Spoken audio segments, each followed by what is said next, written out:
ऐसा माना जाता है कि प्रभु श्री राम की रावण के ऊपर विजय प्राप्त करने के पश्चात ईश्वर की आराधना के लिए हनुमान हिमालय पर चले गए थे। वहां जाकर उन्होंने पर्वत शिलाओं पर अपने नाखून से रामायण की रचना की, जिसमें उन्होंने प्रभु श्री राम के कर्मों का उल्लेख किया था। कुछ समयोपरांत जब महर्षि वाल्मीकि हनुमान जी को अपने द्वारा रची गई रामायण दिखाने पहुंचे तो उन्होंने हनुमान जी द्वारा रचित रामायण भी देखी।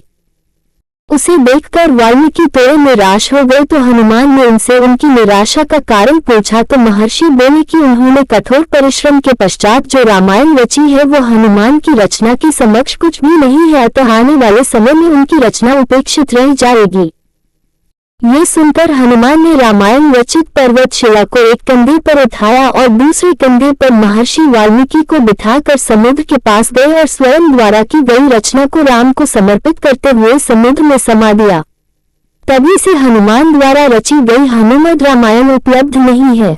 तदुपरांत महर्षि वाल्मीकि ने कहा कि तुम धन्य हो हनुमान, तुम्हारे जैसा कोई दूसरा नहीं है, और साथ ही उन्होंने ये भी कहा कि वो हनुमान की महिमा का गुणगान करने के लिए एक जन्म और लेंगे। इस बात को उन्होंने अपनी रचना के अंत में कहा भी है। माना जाता है कि रामचरितमानस के रचयिता कवि तुलसीदास कोई और नहीं बल्कि महर्षि वाल्मीकि का ही दूसरा अवतार थे।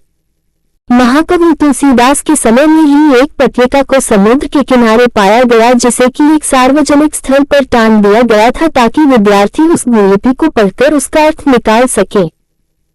माना जाता है कि कालिदास ने उसका अर्थ निकाल लिया था और वो ये भी जान गए थे कि ये पत्रिका कोई और नहीं बल्कि हनुमान द्वारा उनके पूर्व जन्म में रची गई हनुमद रामायण का ही एक अंश है, जो कि पर्वत शिला से निकलकर जल के साथ प्रवाहित होकर यहाँ तक आ गई है।